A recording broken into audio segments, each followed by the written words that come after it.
Genesis chapter 37. Joseph's dreams. Jacob lived in the land where his father had stayed, the land of Canaan. This is the account of Jacob's family line. Joseph, a young man of 17, was tending the flocks with his brothers, the sons of Belha and the sons of Zilpah, his father's wives, and he brought their father a bad report about them. Now Israel loved Joseph more than any of his other sons, because he had been born to him in his old age, and he made an ornate robe for him. When his brothers saw that their father loved him more than any of them, they hated him and could not speak a kind word to him. Joseph had a dream, and when he told it to his brother, they hated him all the more. He said to them, "Listen to this dream I had. We were binding sheaves of grain out in the field when suddenly my sheaves rose and stood upright, while your sheaves gathered around mine and bowed down to it." His brothers said to him, "Do you intend to reign over us? Will you actually rule us?" And they hated him all the more because of his dream and what he had said. Then he had another dream, and he told it to his brothers. "Listen," he said, "I had another dream. And this time the sun and moon and 11 stars were bowing down to me." When he told his father as well as his father rebuked him and said, "What is this dream you had? Will your mother and I and your brothers actually come and bow down to the ground before you?"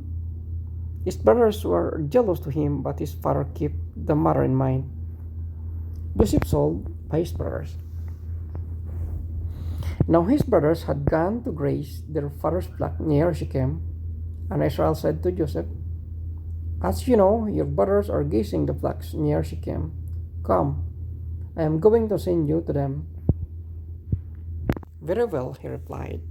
So he said to him, "Go and see if all is well with your brothers and with the flocks, and bring word back to me." Then he sent them off from the valley of Hebron. When Joseph arrived at Shechem, a man found him wandering around in the fields and asked him, "What are you looking for?" He replied, "I am looking for my brothers. Can you tell me where they are grazing their flocks?" They have moved on from here." The man answered, "I hear them say, 'Let's go to Dothan.'" So Joseph went after his brother and found them near Dothan. But they saw him in the distance, and before he reached them, they plotted to kill him. "Here comes the dreamer," they said to each other. "Come now, let's kill him and throw him into the one cistern, and say that ferocious animals devoured him. Then we will see what comes of his dreams."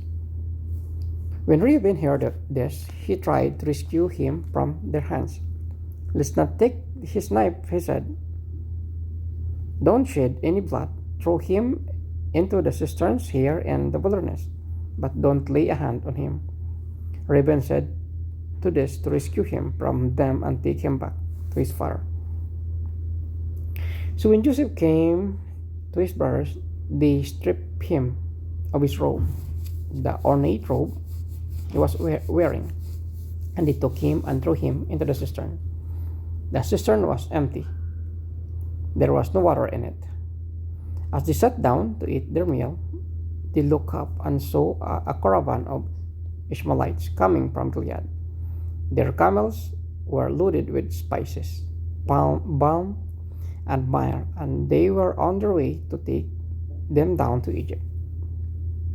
Judah said to his brothers, "What will gain if we kill a brother and cover up his blood?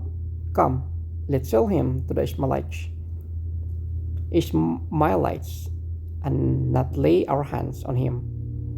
After all, he is our brother, your own flesh and blood." His brothers agreed. So when the Midianites merchants came by, his brothers pulled Joseph up out of the cistern and sold him for 20 shekels of silver to the Ishmaelites who took him to Egypt. When Reuben returned to the cistern and saw that Joseph was not there, he tore his clothes. He went back to his brothers and said, "The boy is not there. Where can I return now?"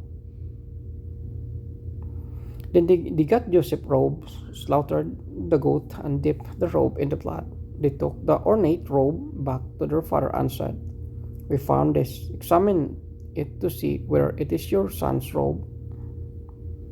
He recognized it and said, "It is my son's robe. Some ferocious animal has devoured him. Joseph has surely been torn to pieces." Then Jacob tore his clothes, put on sackcloth, and mourned for his son many days. All his sons and daughters came to comfort him, but he refused to be comforted. "No," he said, "I will continue to mourn until I join my son in the grave." So his father wept for him. Meanwhile, the Midianites sold Joseph in Egypt to Potiphar, one of the Pharaoh's officials, the captain of the guard.